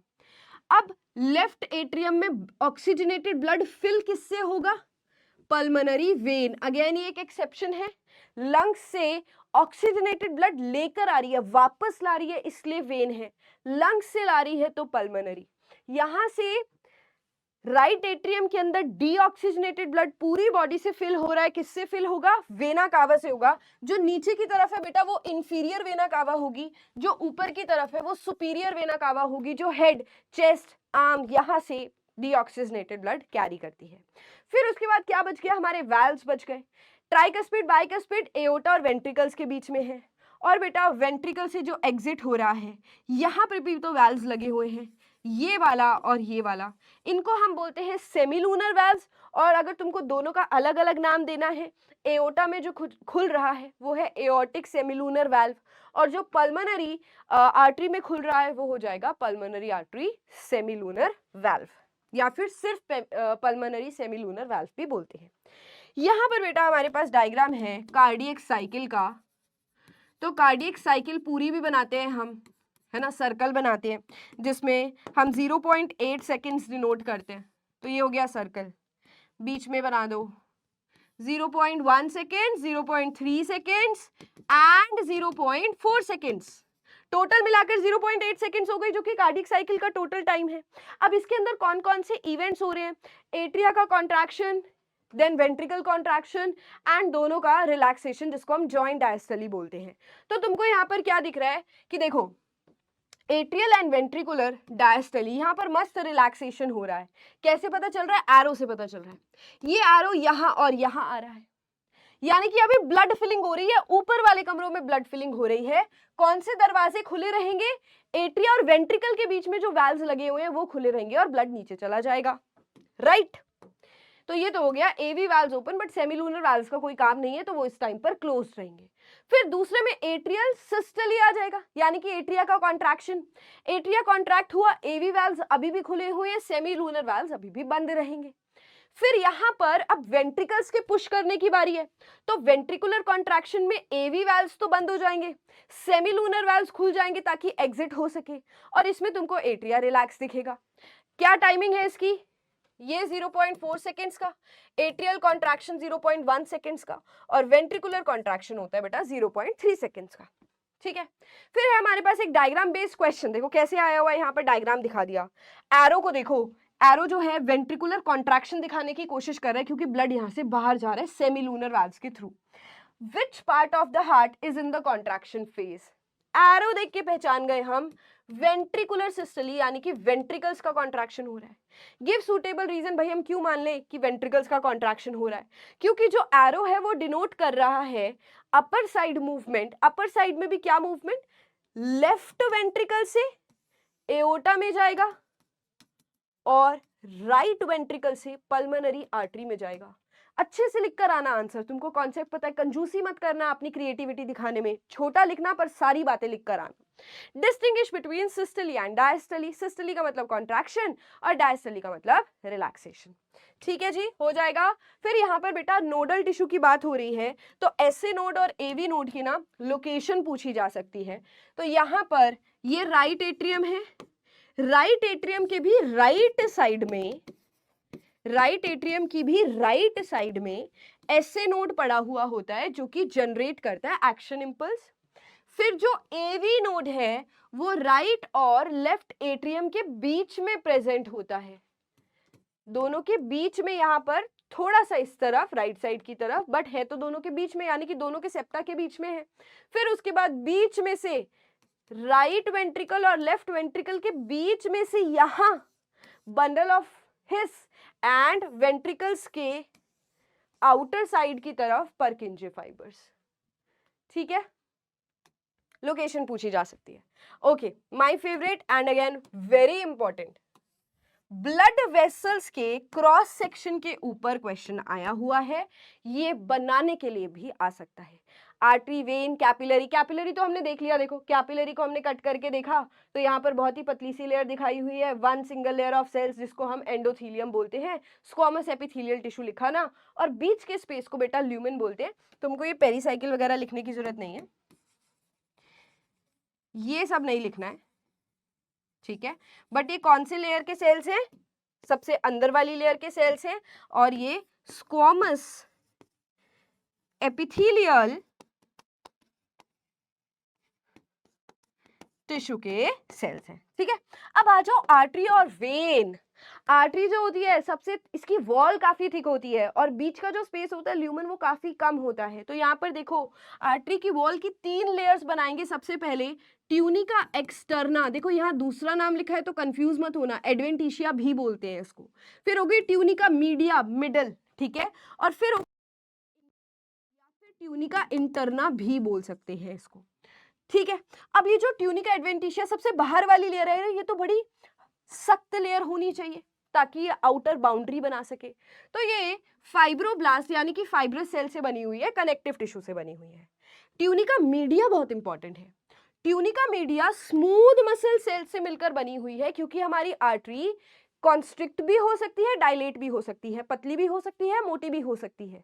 वो एक्शन अपने आप होता है and it happens in the smooth muscles. Smooth muscle में काम होता है तभी ये पॉसिबल है, ठीक है। अब फिर उसके बाद सबसे अंदर वाली लेयर किसकी बनी हुई है भाई? स्क्वामस एपिथेलियल टिश्यू की। यही ट्यूनिका इंटीमा ही प्रेजेंट होती है हमारी कैपिलरी के अंदर। ट्यूनिका एक्सटर्ना भी हटा दो, ट्यूनिका मीडिया भी हटा दो, सिर्फ ट्यूनिका इंटरना जो कि स्क्वामस एपिथेलियल टिश्यू की लेयर है, जिसको हम एंडोथेलियल सेल्स बोलते हैं, वो प्रेजेंट होती है कैपिलरी में। अब भाई आर्टरी और वेन में क्या डिफरेंस है? आर्टरी और वेन में बीच वाली लेयर का डिफरेंस होता है, ट्यूनिका मीडिया का डिफरेंस होता है। इसमें बीच का जो स्पेस है जिसको ल्यूमेन बोलेंगे, ल्यूमेन नैरो है, छोटा है, किसमें? आर्टरी में। यहां पर ल्यूमेन वाइड है वेन के अंदर, ठीक है। तो ये डायग्राम बहुत इंपॉर्टेंट है, अभी से इसको याद कर लोगे सुखी रहोगे। नेक्स्ट है देखो हमारे पास एक्सक्रीटरी सिस्टम से डायग्राम, किडनी का डायग्राम आता है भाई। किडनी का डायग्राम लेबलिंग के लिए आता है। मैच द कॉलम में भी एक नया ट्रेंड चल गया कि मैच द कॉलम तुमको करना है। ABCD नाम लिख दिया एंड दूसरी जगह उसके फंक्शंस लिख दिया और तुमको उसको राइट फंक्शन के हिसाब से मैच करना है बेटा। तो यहाँ पर देखो अगर हम इसको ड्रॉ करें तो एक सी शेप्ड स्ट्रक्चर है हमारे पास, बाहर वाला रेनल कॉर्टेक्स होगा, बीच में यहाँ पर ऐसे मेड्यूला होंगे, इनको हम मेड्यूलरी पिरामिड्स बोलते हैं, राइट। अब ये मेड्यूलरी पिरामिड से यहाँ पर कैलिक्स निकल रहा होता है जो कि बाहर वाला एग्जिट बनाता है। ठीक है, यहाँ पर हो गए तुम्हारे छोटे छोटे कैलिक्स लाइक दिस, फिर हो जाएंगे मेजर कैलिक्स, है ना, इतना डेप्थ में बनाने की जरूरत नहीं है, बट हाँ माइनर और मेजर कैलिक्स हो जाएगा। फिर ये वाला जो एरिया है इसको हम बोलते हैं पेल्विस। पेल्विस के नीचे क्या है, यूरेटर। पेल्विस को रेनल पेल्विस भी बोलेंगे। ये बाहर वाला एरिया रेनल कॉर्टेक्स हो जाएगा, मिडिल वाला एरिया रेनल पिरामिड हो जाएगा या रेनल मेड्यूला हो जाएगा। ट्राइंगल्स को अलग अलग मेड्यूलरी पिरामिड्स बोलते हैं। अच्छा, इसके बीच में जो एरिया है इसको हम कॉलम्स ऑफ बर्टिनी बोलते हैं। कॉलम्स ऑफ बर्टिनी या बर्टिनाए या फिर रेनल कॉलम्स भी बोलते हैं, कि कॉर्टेक्स का वो हिस्सा जो कि मेड्यूलरी पिरामिड के अंदर आ रहा है।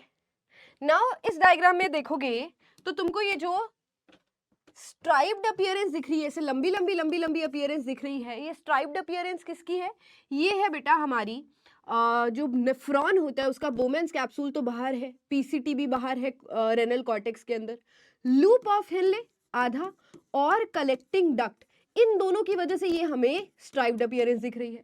बोमेंस कैप्सूल पीसीटी, देन आधा loop of Henle, then DCT, then आधा कलेक्टिंग डक्ट। ये ना अपने को कॉर्टेक्स में से डॉटेड अपीयरेंस देता है, तो डॉटेड अपीयरेंस किस चीज की है वो भी पता होनी चाहिए।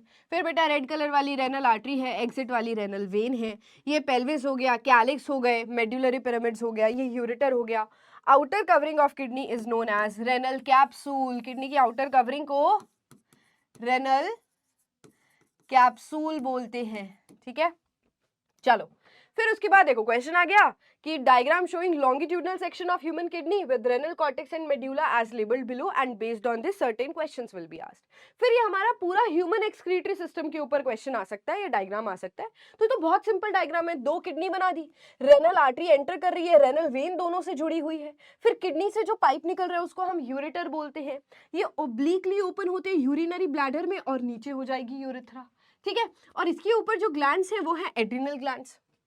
नेफ्रॉन का डायग्राम देखो, नेफ्रॉन के डायग्राम में क्या देखना है, क्या सीखना है। नेफ्रॉन के डायग्राम में एक तो लेबलिंग पता होनी चाहिए। ये हमारा बोमेंस कैप्सूल है, बोमेंस कैप्सूल, और बोमेंस कैप्सूल के बाद ये हो गया पीसीटी, फिर ये लंबा सा जो आ गया वो हो गया लूप ऑफ हेनले, फिर से कॉइल्ड स्ट्रक्चर डीसीटी, और लास्ट में आ गया कलेक्टिंग डक्ट। अगर कंप्लीटली ड्रॉ करने के लिए आता है तो तुमको इतना ज्यादा ड्रॉ नहीं करना है, तुम ऐसे simple बोमेंस capsule, PCT, loop of Henley, DCT and collecting duct बनाकर आ सकते हो। लेबलिंग प्रॉपर होनी चाहिए। अब एफेरेंट आर्टीरियोल जो यहाँ से आ रही है उसका डायामीटर थिक होना चाहिए और इफेरेंट आर्टीरियोल का डायामीटर नैरो होना चाहिए। यहाँ पर जो इसका नेटवर्क बने है कैपिलरीज का उसको हम ग्लोमेरुलस बोलते हैं।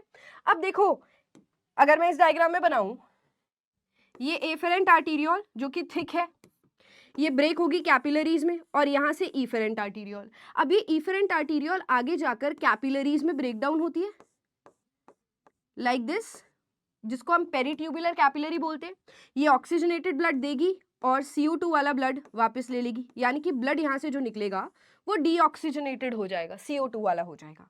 Now one more, peritubular capillary जो कि सिर्फ और सिर्फ लूप ऑफ हेनले को सराउंड करती है, इसको हम वासा रेक्टा बोलते हैं। लेबलिंग के लिए वासा रेक्टा नहीं आएगा, बट क्वेश्चन पूछा जा सकता है। अब कौन सा हिस्सा कॉर्टेक्स में है, कौन सा मेड्यूला में है, वो भी हमने अभी डिस्कस किया। नेफ्रॉन से भी ज्यादा इंपॉर्टेंट जो डायग्राम है वो है इसका मैलपिगियन ट्यूब्यूल या मैलपिगियन कैप्सूल या मैलपिगियन बॉडी। वेरी इंपॉर्टेंट, ड्रॉ करने के लिए भी आता है ये वाला डायग्राम। ये मैलपिगियन बॉडी क्या है, बोमेंस कैप्सूल, बोमेंस कैप्सूल ब्लैक से इसकी आउटलाइन करते हैं। ये रहा बोमेंस कैप्सूल और जो ग्लोमेरुलस का कॉम्बिनेशन है।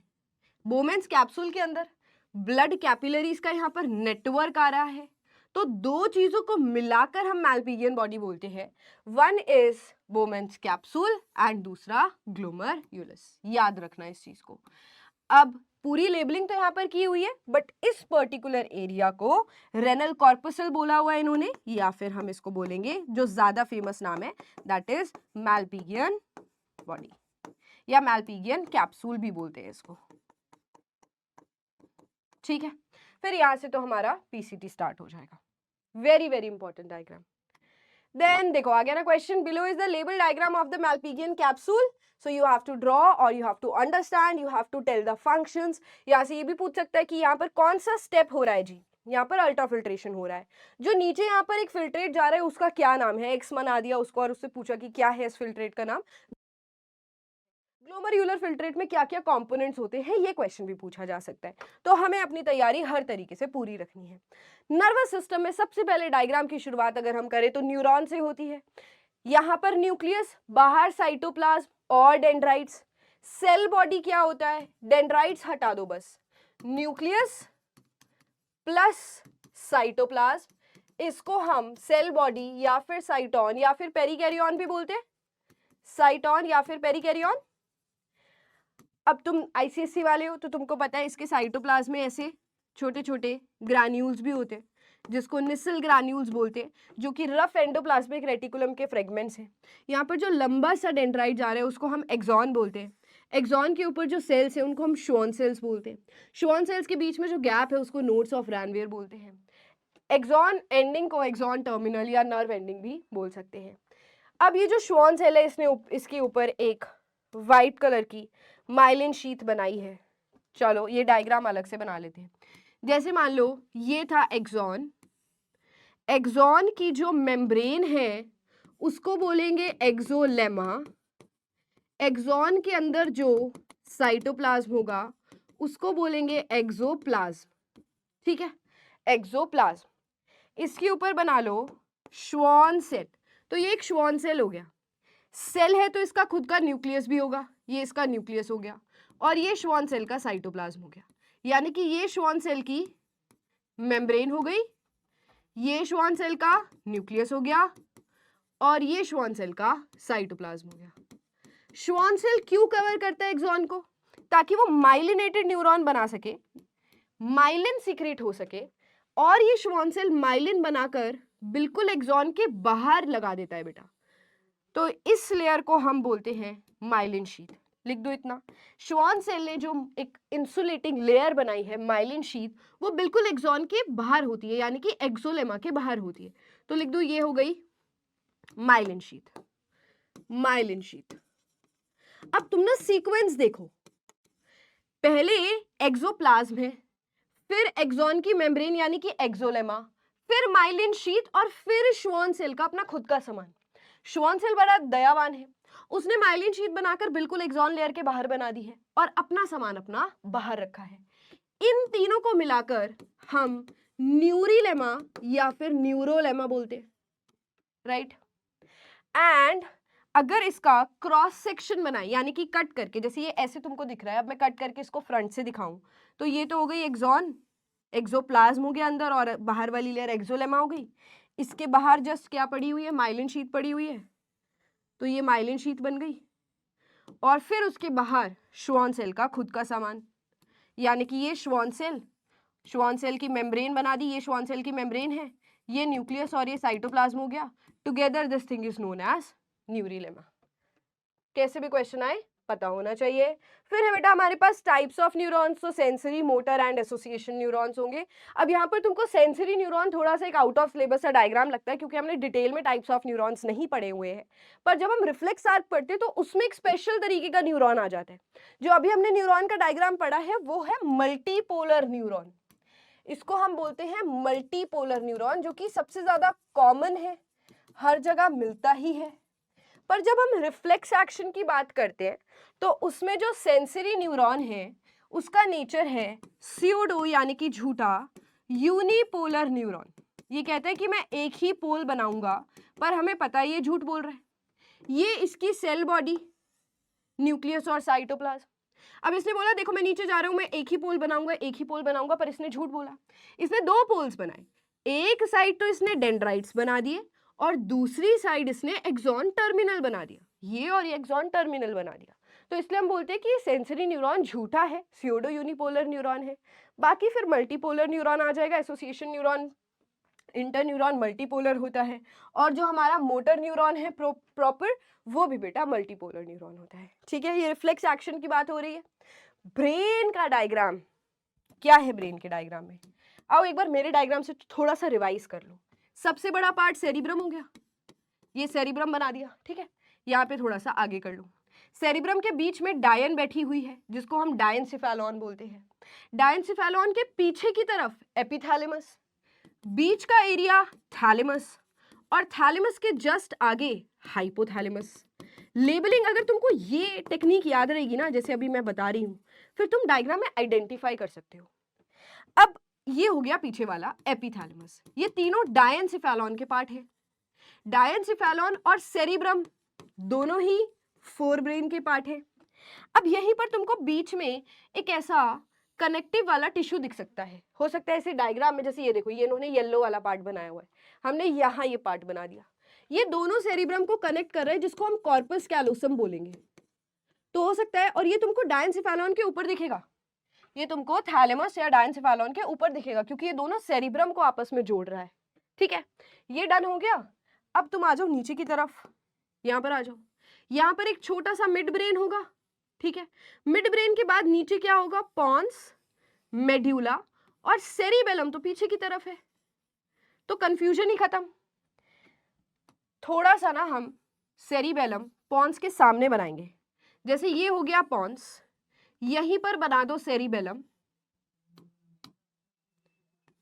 पॉन्स, यहीं पर बना दो सेरिबेलम, और यहां बना दो मेड्यूला, और इसको नीचे पूंछ की तरह जाने दो, क्योंकि सेरिबेलम जो है इसके सामने ही पॉन्स होता है बेटा, और पॉन्स जो है वो दोनों सेरिबेलम को आपस में जोड़ता है।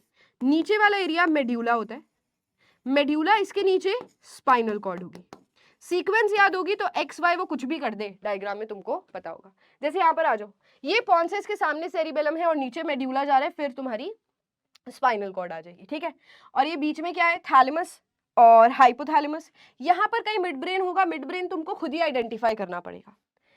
अब ये जो हमारा हाइपोथैलेमस है, हाइपोथैलेमस के नीचे हो सकता है पिट्यूटरी ग्लैंड की लेबलिंग भी पूछ ले, और pituitary gland is not the part of your fore brain, but labelling पूछी जा सकती है। हाइपोथैलेमस के नीचे जो तुमको दिखेगा ना, वो पिट्यूटरी ग्लैंड होगा। सेरिब्रम का जो आउटर वाला कॉन्वोल्यूटेड एरिया है, इसको हम क्या बोलते हैं? गायरी। अंदर जो सिंक करता हुआ है उसको हम बोलते हैं सल्काई। बाहर वाला एरिया ग्रे कलर का होता है, ग्रे मैटर। ये बाहर वाला ग्रे है, ग्रे मैटर। अंदर वाला व्हाइट है, व्हाइट मैटर। पता होना चाहिए। फिर है बेटा यहाँ पर रिफ्लेक्स आर्क। तो रिफ्लेक्स आर्क में हमको सबसे पहले स्टार्ट करना है, मान लो यहाँ से स्टिमुलस आया। स्टिमुलस क्या हो सकता है? कुछ भी, हीट, कोल्ड, कोई भी चीज हो सकती है ना, कुछ पेन हो सकता है, जैसे यहाँ पर कुछ शार्प ऑब्जेक्ट टच हो गया, तो ये सबसे पहले रिसेप्टर फील करेंगे। तो ये कौन से रिसेप्टर्स है? थिग्मो रिसेप्टर्स है, जिन्होंने, वैसे यहाँ पर पेन वाले रिसेप्टर्स है जो पेन डिटेक्ट कर रहे हैं, but let's just say थिग्मो receptors है जिन्होंने डिटेक्ट किया भी कोई शार्प ऑब्जेक्ट है। अब ये जो न्यूरॉन जा रहा है वो कौन सा होगा? Sensory neuron. नेचर है इसका स्यूडो यूनिपोलर न्यूरॉन। ये हमेशा डॉर्सल साइड से एंटर करता है, तो this is dorsal root ganglion. फिर यहाँ पर बीच में आ जाएगा एक इंटर न्यूरॉन, और वापस इंफॉर्मेशन लेकर आ रहा है मोटर न्यूरॉन, जो हमेशा वेंट्रल साइड से आएगा। हमने क्या देखा कि ये दोनों सेंसरी और मोटर न्यूरॉन एक ही ट्यूबुलन शीथ से कवर्ड है, और इस कवरिंग को हम बोलते हैं नर्व ट्यूब्यूलिन शीथ है, जो कि सेंसरी और मोटर दोनों न्यूरॉन को एक साथ पैक कर रही है। इनफैक्ट इनके एक्सॉन फाइबर्स को एक साथ पैक कर रही है, तो इसलिए ये एक तरीके की मिक्स्ड नर्व हो गई। तो हम बोल सकते हैं कि सारी की सारी स्पाइनल नर्व्स जो हैं उनका नेचर मिक्स्ड नर्व जैसा है। ठीक है,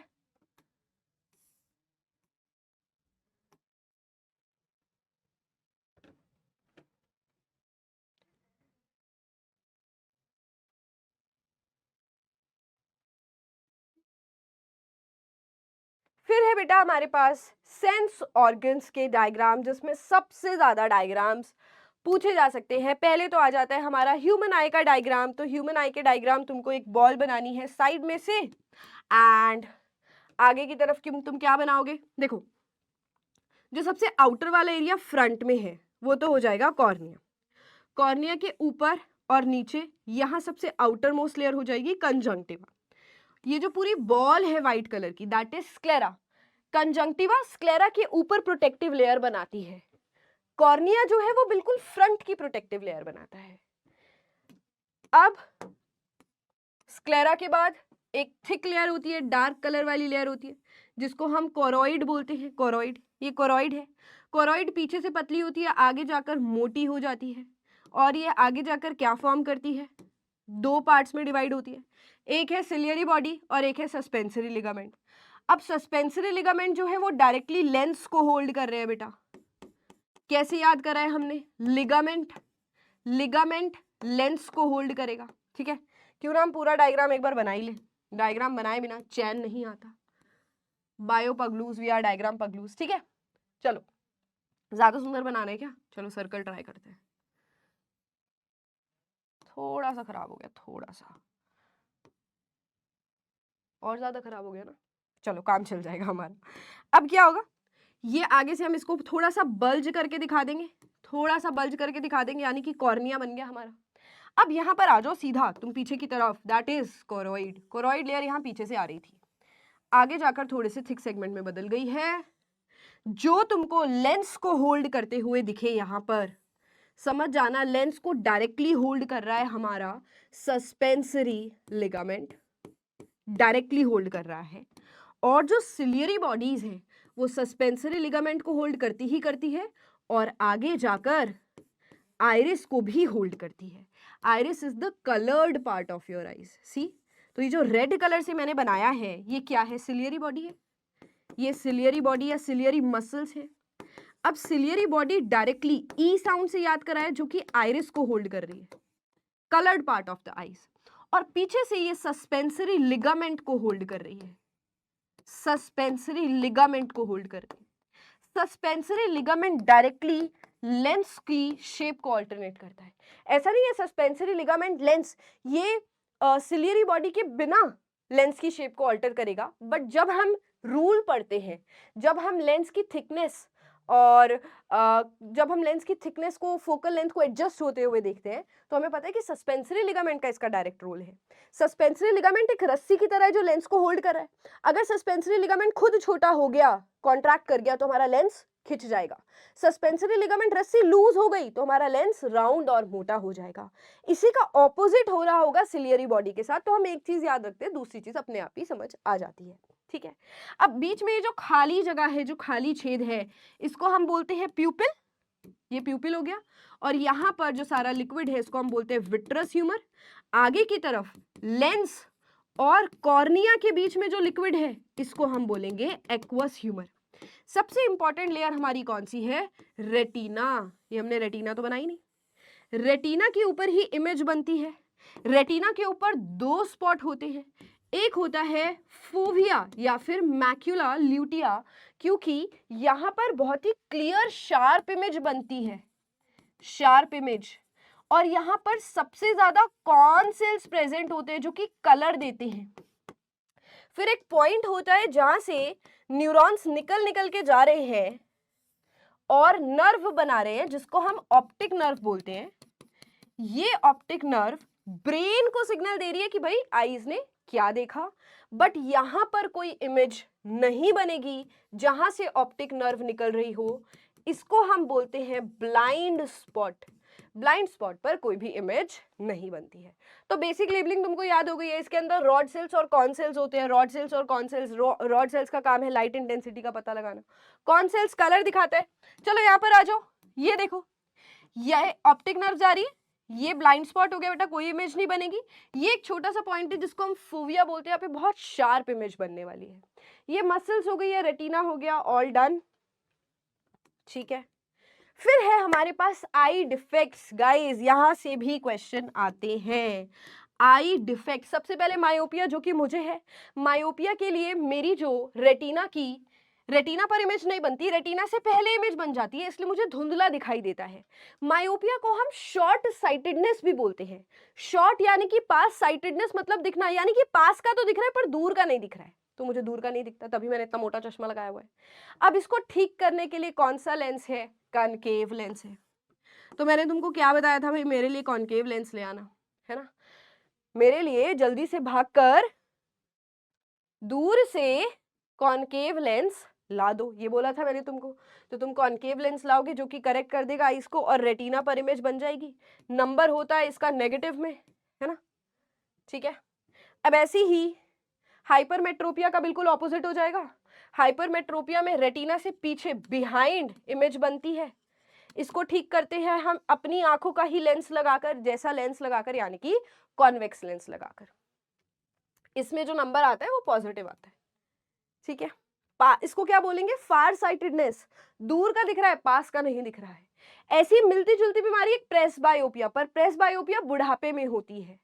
हाइपरमेट्रोपिया प्रेस बायोपिया कंडीशन सेम है, ठीक, उसको हम कॉन्वेक्स लेंस से ही करेंगे, पर हाइपरमेट्रोपिया यंग एज में भी हो सकता है। प्रेस बायोपिया हम बूढ़े लोगों में बीमारी को नाम देते हैं।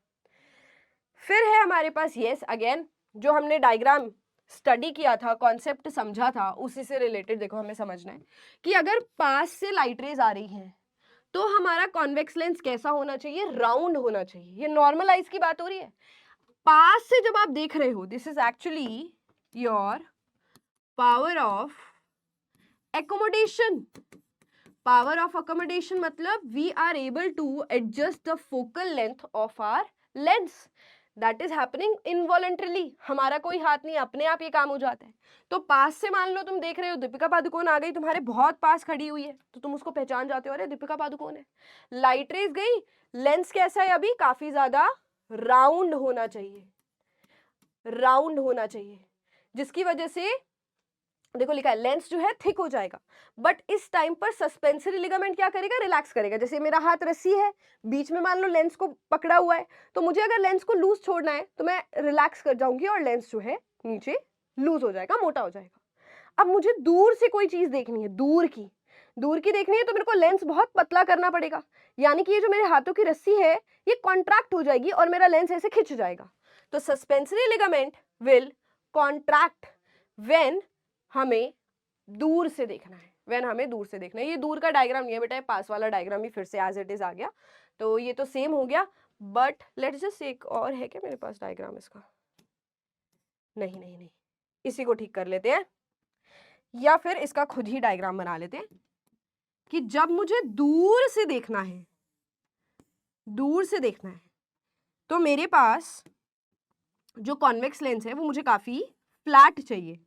तो सस्पेंसरी लिगामेंट, रस्सी खुद कॉन्ट्रैक्ट कर जाएगी और लाइट रेस पीछे रेटिना पर फोकस हो जाएगी। ठीक है, रफ सा डायग्राम है बट तुमको कॉन्सेप्ट समझ में आना चाहिए। सस्पेंसरी लिगामेंट कॉन्ट्रैक्ट करेगा, हो जाएगा। चलो यहाँ पर एक क्वेश्चन आया हुआ है, study the diagram and answer the following questions. पहले ही तुमको दिख जाएगा कि देखो दूर से दिख रहा है बट लाइट रेज जो है कंबाइन कहाँ हो रही है, कहाँ कन्वर्ज हो रही है, रेटिना के पीछे हो रही है, यानी कि बिहाइंड द रेटिना। अब मेरे तो रेटिना के आगे बनती है, इसमें तो बिहाइंड बन रहा है। तो कौन सा तुमको आई डिफेक्ट दिख रहा है यहाँ पर, हाइपरमेट्रोपिया, और तुमको रीजन बताना है। बिहाइंड द रेटिना बन रहा है, यानी कि जो हमारा लेंस है वो अच्छे से कॉन्वर्ज नहीं हो पा रहा है कि रेटिना के ऊपर इमेज बने। Name the type of the lens, convex lens use करेंगे, लिखा हुआ है यहाँ पर। ठीक है, हाइपरमेट्रोपिया या हाइपरोपिया भी बोलते हैं, lenses too flat. Now sense organs का हमारा दूसरा पार्ट है बेटा हमारा ह्यूमन ईयर। ह्यूमन ईयर का कंप्लीट डायग्राम देख लो, outer ear, middle ear and inner ear. Outer ear में पिन्ना है, ऑडिटरी कैनाल है। मिडल ईयर में हड्डियां आ जाती हैं तीनों, मेलियस, इनकस, स्टेपीज, MIS, और यहां से एक ट्यूब जा रही है जिसको हम बोलते हैं यूस्टैशियन ट्यूब। ये है ईयर ड्रम बेटा, कान का पर्दा जो कि बहुत तेज आवाज सुनने से खराब हो सकता है। ईयर ड्रम जो है वो वाइब्रेट करता है और वाइब्रेशन हड्डी पर जाती है जिनको हम ऑसिकल्स बोलते हैं, और एयर प्रेशर को बैलेंस करने के लिए ये यूस्टैशियन ट्यूब निकल रही है जो कि फेरिंग्स में ओपन होती है। ये यूस्टैशियन ट्यूब फेरिंग्स में ओपन होती है। फिर है सबसे कॉम्प्लिकेटेड हमारा इनर ईयर। इनर ईयर कुछ ऐसा दिखता है, जो गोल घूमा हुआ पार्ट है that is cochlea which is responsible for hearing only, और उसके ऊपर वाला जो पार्ट है उसको हम वेस्टिब्यूल बोलते हैं बेटा, वेस्टिबुलर अपैरेटस, जिसमें दो एरियाज आ जाएंगे ऐसे गोल गोल फूले हुए, जिसको हम यूट्रिकल एंड सैक्यूल बोलते हैं। पीछे वाले डायग्राम में भी देख सकते हो, यूट्रिकल एंड सैक्यूल, ये दोनों रिस्पॉन्सिबल है, यूट्रिकुलस या यूट्रिकल, सैक्यूलस या सैक्यूल, ये दोनों रिस्पॉन्सिबल है स्टैटिक इक्विलिब्रियम के लिए। वेरी इंपॉर्टेंट, एक ही बार पूछा जाता है, एक नंबर का क्वेश्चन भी आ सकता है बट तुमको पता होना चाहिए। फिर ये जो सेमी सर्कुलर कैनाल्स है ये डायनामिक इक्विलिब्रियम के लिए रिस्पॉन्सिबल है, यानी कि कोई कथक कर रहा है, गोल गोल घूम रहा है, ठीक है, कोई मान लो जिम्नास्ट है जो कि एक रॉड के ऊपर खुद को बैलेंस कर रहा है, अगर बैलेंस कर रहा है तो स्टैटिक इक्विलिब्रियम, गोल गोल घूम रहा है अगर मोशन में है तब हम डायनामिक इक्विलिब्रियम लिख कर आएंगे। ठीक है, ये देखो कोक्लिया, ऊपर ये बी वाला पार्ट क्या हो गया हमारा सेमी सर्कुलर कैनाल्स, और सी पार्ट क्या है, वेस्टिब्यूल।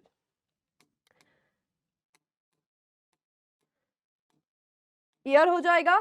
फिर है बेटा एंडोक्राइन सिस्टम, तो एंडोक्राइन सिस्टम से हमारे पास पिट्यूटरी ग्लैंड है, हाइपोथैलेमस के नीचे यहाँ पर एक स्टॉक लाइक हाइपोफिजियल स्टॉक बोलते हैं, यानी कि एक डंडी जा रही है जो कि पिट्यूटरी ग्लैंड को फॉर्म करती है।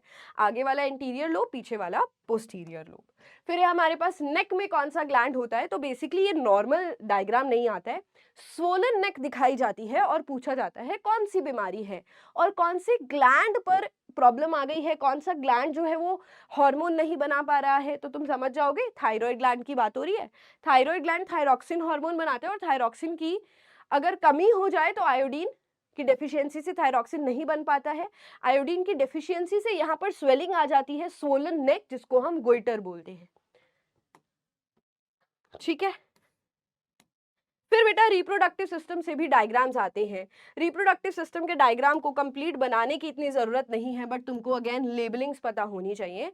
जैसे यहाँ पर तुमको ब्लैडर दिख रहा है, एक साइड व्यू दिख रहा है, तो ये स्क्रोटम हो गया, स्क्रोटम से टेस्टिस, टेस्टिस के बाहर एपिडिडाइमस जो कि ऊपर की तरफ जा रही है वास डिफरेंस बन के, राइट। आगे आओ, ये वाला डायग्राम देखो, टेस्टिस।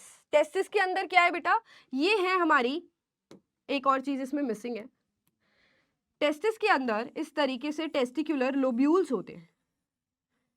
तो इन्होंने ना लोब्यूल्स अच्छे से नहीं दिखाए, ये लोब्यूल्स है। लोब्यूल्स के अंदर ऐसे घूमी हुई सेमिनिफेरस ट्यूब्यूल्स होती है जहां स्पर्म फॉर्म होगा।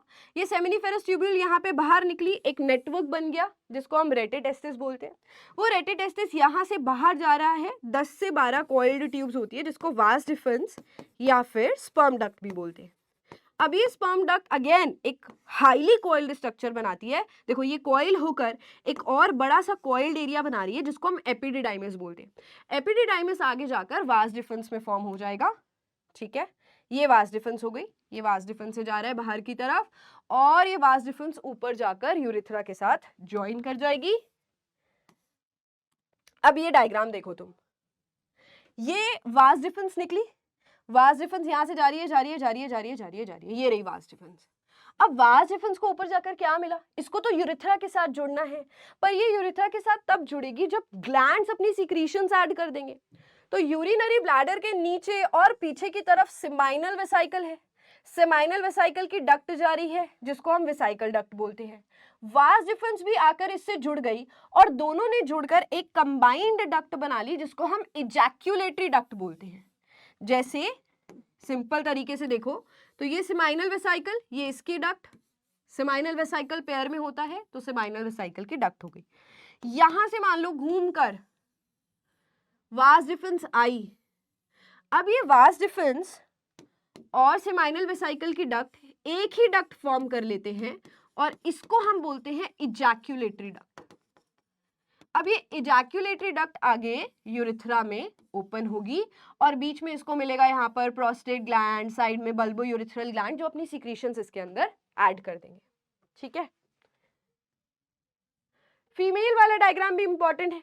फीमेल रिप्रोडक्टिव सिस्टम देखो, साइड में pair of ovaries, fallopian tubes हो गई, ये यूटेरस हो गया, यूटेरस के अंदर वाली लेयर को एंडोमेट्रियम बोलते हैं, ये फिंगर लाइक स्ट्रक्चर को फिम्ब्रियाई बोलते हैं।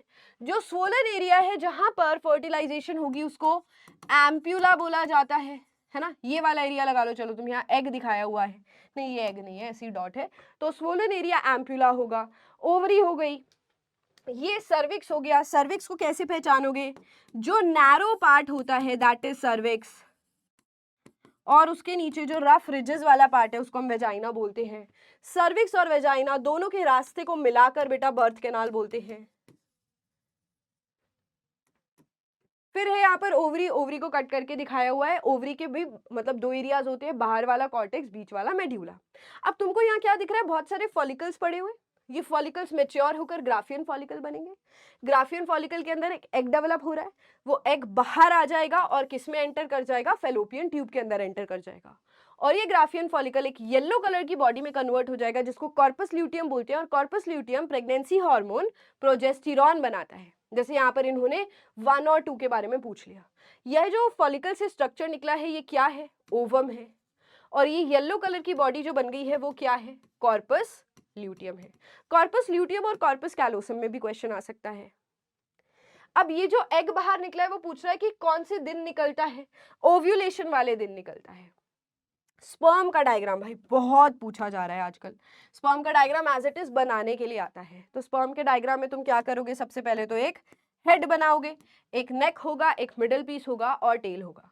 हेड के ऊपर तुमको एक्रोसोम दिखाना है जिसके अंदर एंजाइम होने वाला है, न्यूक्लियस होगा जिसके अंदर क्रोमोसोम होंगे, लास्ट वाला क्रोमोसोम या तो एक्स हो सकता है या वाई हो सकता है। ये है मिडिल पीस। मिडिल पीस के अंदर पड़े हुए हैं माइटोकॉन्ड्रिया जो कि एनर्जी देंगे ताकि ये बहुत लंबे टाइम तक मूव कर सके। फिर लास्ट में बेटा इसकी जा रही है टेल। ये टेल एक फ्लैजिला है, एक्सोनीम तुमको याद नहीं करना है। इन्होंने हेड के बाद सीधा मिडिल पीस दिखा दिया है। बेटा यहां पर तुम एक नेक एरिया भी दिखा सकते हो, हेड, नेक, मिडिल पीस, टेल। ठीक है, एक और डायग्राम दिखाती हूं मैं तुमको स्पर्म का। ये देखो, draw neat and label diagram of human sperm.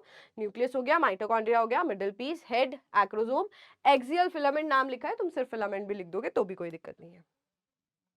Fertilisation and implantation, वैसे तो इसके ऊपर क्वेश्चन नहीं आया बट फिर भी हम देख लेते हैं कि जाइगोट की फॉर्मेशन तो देखो फेलोपियन ट्यूब में होगी। तो जाइगोट यहाँ पर बन गया, देखो फर्टिलाइजेशन हुई, जाइगोट 1 से 2, 2 से 4, 4 से 8 ऐसे बनते गए और एक बॉल बन गई। इस बॉल को हम ब्लास्टोसिस्ट बोलते हैं। 8th 9th डे फर्टिलाइजेशन के बाद, फर्टिलाइजेशन के लगभग 1 हफ्ते बाद इम्प्लांटेशन होता है ब्लास्टोसिस्ट का एंडोमेट्रियम के अंदर। ठीक है, ये हो गई बेटा हमारी एक्स्ट्रा एम्ब्रियोनिक मेम्ब्रेन। सबसे बाहर वाली मेम्ब्रेन को हम कोरियन बोलते हैं। कोरियन के विलाए बनेंगे जो कि बेबी की साइड से बनेंगे, फीटस की साइड से बनेंगे, और मदर की यूटेरस से जो विलाए बनेंगे उसको हम यूटेराइन विलाए बोलते हैं। यहाँ लिखा नहीं है, यहाँ लिखा है मैटरनल पोर्शन ऑफ प्लासेंटा, यानी कि यूटेरस के विलाए, दैट इज यूटेराइन विलाए। अब कोरियोनिक विलाय और यूटेराइन विलाय दोनों मिलकर एक डिस्क लाइक स्ट्रक्चर बना रहे हैं जिसको हम प्लासेंटा बोलते हैं। प्लासेंटा से एक लंबी सी ट्यूब जा रही है जिसको हम अम्बिलिकल कॉर्ड बोलते हैं। अम्बिलिकल कॉर्ड 2 चीजों को मिलाकर बनती है, एलेंटोइस और योक सैक। ठीक है, और बच्चे के बाहर एक लिक्विड भरा हुआ है जिसको एमनियोटिक फ्लूइड बोलते हैं। ये एमनियोटिक फ्लूइड इक्वल बैलेंस रखता है बच्चे के पास, मैकेनिकल इंजरी से बचाता है। ठीक है, और ये फ्लूइड की जो आउटर कवरिंग है उसको हम एमनियन बोलते हैं। एमनियन के बाहर कोरियन होता है। 2020 का क्वेश्चन है गाइस। एवोल्यूशन से जिराफ देख मतलब पूछ लिया जा सकता है कि कौन सी थियरी यहाँ पर लग रही है। लेमार्क ने इसको देखकर क्या ऑब्जर्व करा, डार्विन ने इसको देखकर क्या ऑब्जर्व करा, तो दोनों थियरीज तुम लिख सकते हो। ऑब्वियसली बनाने के लिए नहीं आएगा। देन ये हमारा पॉपुलेशन वाले चैप्टर से क्वेश्चन है। कॉन्ट्रासेप्टिव मेथड में सर्जिकल मेथड बताना है, तो सर्जिकल मेथड में मेल्स में जो मेथड हो रहा है उसको हम बोलते हैं वेसेक्टॉमी।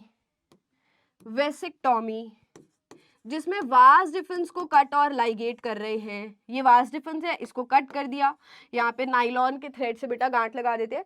स्पर्म्स जो है वो फॉर्म तो होंगे बट आगे पास ऑन नहीं होंगे। और फीमेल्स में अगर फेलोपियन ट्यूब में कट लगा दिया जाए तो उसको हम बोलते हैं ट्यूबेक्टॉमी। सारे प्रोसेसेस सिमिलर होंगे बट ये प्रोसेस बस फर्टिलाइजेशन नहीं होगी। ये एक तरीके का सर्जिकल मेथड है ऑफ कॉन्ट्रासेप्शन जिसके रिवर्सिबल चांसेस बहुत कम होते हैं। और ये कब हेल्प करते हैं, जब देखो फैमिली प्लानिंग हो चुकी है, किसी की फैमिली कंप्लीट हो चुकी है, तब ये काम होता है बेटा। ठीक है, so that's it. I hope ये आपको बहुत अच्छे से समझ आया होगा। एक क्विक रिवीजन हो चुका है हमारा। So all the best ninjas, पढ़ते रहो, मेहनत करते रहो, हर सब्जेक्ट में दिल से पढ़ो, क्योंकि हमें हमेशा एक बात याद रखनी कि मेहनत कभी वेस्ट नहीं जाती है। So I will see you soon in the marathon of biology. तब तक के लिए अपना ध्यान रखो। Bye bye, take care.